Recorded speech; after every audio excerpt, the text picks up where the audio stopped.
যদি সুযোগ হয় তাহলে শেখ হাসিনার পক্ষে লড়াই, গুলিগুলো পুলিশ করে না, থার্ড পার্টি করছে। আমি বলছি হ্যাঁ এটা ট্রু, যেখানে সবগুলি যে পুলিশ করছে তা না, থার্ড পার্টিও করছে।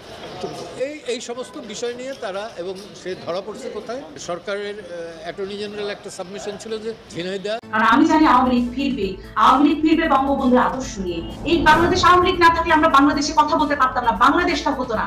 আপু, আপনি যদি মাননীয় প্রধানমন্ত্রীর সাথে কথা বলার সুযোগ থাকে এই মুহূর্তে, আপনি তাকে কি মেসেজ পাঠাবেন?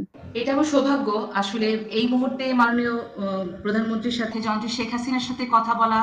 আমি জানি যে উনি এত শক্ত মনের একজন মানুষ, উনি একজন আয়রন লেডি। আমরা তাকে দেখে দেখে বড় হয়েছি। আমাকে অনেকে জিজ্ঞেস করে আপু যে মুহূর্তে এত গ্রেফতার হচ্ছে, এত কিছু হচ্ছে, আপনার জীবনের উপর এত ঝড় বয়ে গেছে, আপনি এত সাহস কোথা থেকে পান? আপু, আমি সাহস পাই আমার সততা থেকে, অনেস্টি থেকে। আমি সাহস পাই জননেত্রী শেখ হাসিনাকে দেখে, যিনি পরিবারের সবাইকে হারিয়েও দেখেন বাংলাদেশের মানুষকে তিনি কিভাবে আগলে বেঁচেছিলেন।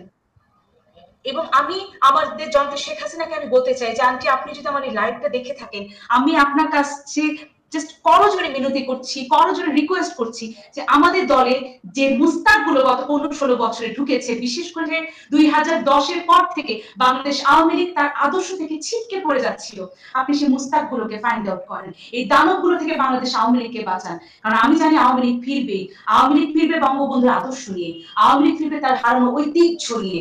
কারণ আওয়ামী লীগ বঙ্গবন্ধুর হাতে গড়া একটি পবিত্র সংগঠন। আওয়ামী লীগ বঙ্গবন্ধুর হাতে যেমন নিরাপদ, বাংলাদেশ এবং বাংলাদেশ আওয়ামী লীগ, বাংলাদেশের মুক্তিযুদ্ধ, বাংলাদেশের মুক্তিযোদ্ধারা, আমরা নারীরা, আমরা যারা তৃণমূলের কর্মীরা আপনাকে পাগলের মতো ভালোবাসি। আপনি অবশ্যই সসম্মানে আসবেন, কিন্তু আমি অবশ্যই বলবো, এই যে আমি যাদের কথা বললাম, যে দেখেন এই যে 32 নম্বরের মতো একটি সেন্সিটিভ এলাকা, সেখানে যদি ফেরদৌসের মতো, তার কি অবদান আছে যে সে সেই এলাকার এমপি হয়ে গেল?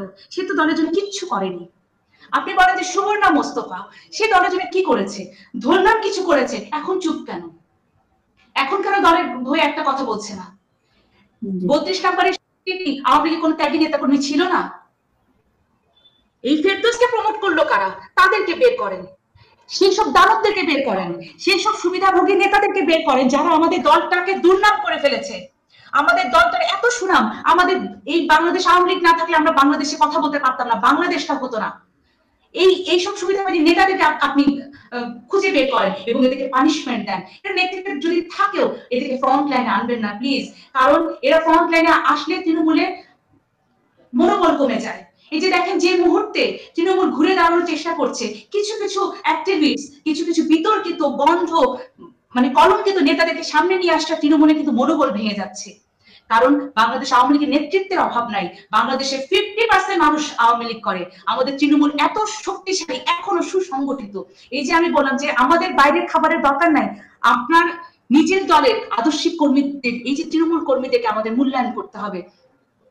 আমি যাদেরকে কথা বললাম, এই যে আশরাফুল আলম খোকন, তাপস গং, গান বাংলা তাপস, এই যে তারিন, সুইটি, বিজরি, সুবর্ণা মোস্তফা, মাহি, নিপুণ, অপু বিশ্বাস, ফেরদৌস, আমাদের এদেরকে দরকার নেই আপু, এদেরকে দরকার নাই। যারা দিন শেষে আমার নেত্রীর নাম খারাপ করে, যারা দিন শেষে বঙ্গবন্ধুকে কলঙ্কিত করে, তাদেরকে আমাদের দলে দরকার নাই। এবং আমি আপনার লাইভের মাধ্যমে তাদেরকে বলতে চাই, তোমাদের যাদের অন্ধকার জগৎ আছে, তারা যদি অন্ধকার জগৎটা পরিত্রাণ করতে না পারো, তাহলে বাংলাদেশ আওয়ামী লীগের মতো একটি পবিত্র সংগঠনে কখনো ঢুকবা না।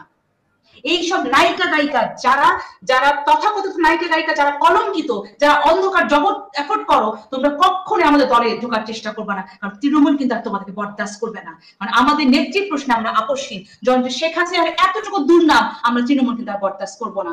কারণ আমি তাদেরকে অ্যালার্ট করে দিতে চাই, আমরা যতটুকু ভুল করেছি সেই মুস্তাক বেঈমানদের জন্য, সেই দানবদের জন্য আমরা ভুল হয়তো আমাদের দু একটা হয়ে গেছে, কিন্তু ভবিষ্যতে তৃণমূল এখন ঘুরে দাঁড়িয়েছে, তৃণমূল এখন শুধু জননেত্রীর প্রশ্নে আকর্ষণ, নেত্রী ছাড়া কাউকে তার নেতা হিসেবে মেনে নেবে না। এতটুকুই শুধু আপনার লাইভের মাধ্যমে জানাতে চাই, আমরা এখনো সংঘবদ্ধ, আমরা সুসংগঠিত, আমরা বঙ্গবন্ধুর আদর্শে বিশ্বাসী, আমরা জননেত্রী শেখ হাসিনাকে ভালোবাসি। আমরা এতটুকু বিশ্বাস করি জননেত্রী শেখ হাসিনা আবারও বাংলাদেশের ক্ষমতায় আসবেন এবং তিনি আবার দীর্ঘদিন বাংলাদেশকে সার্ভ করবেন। আমি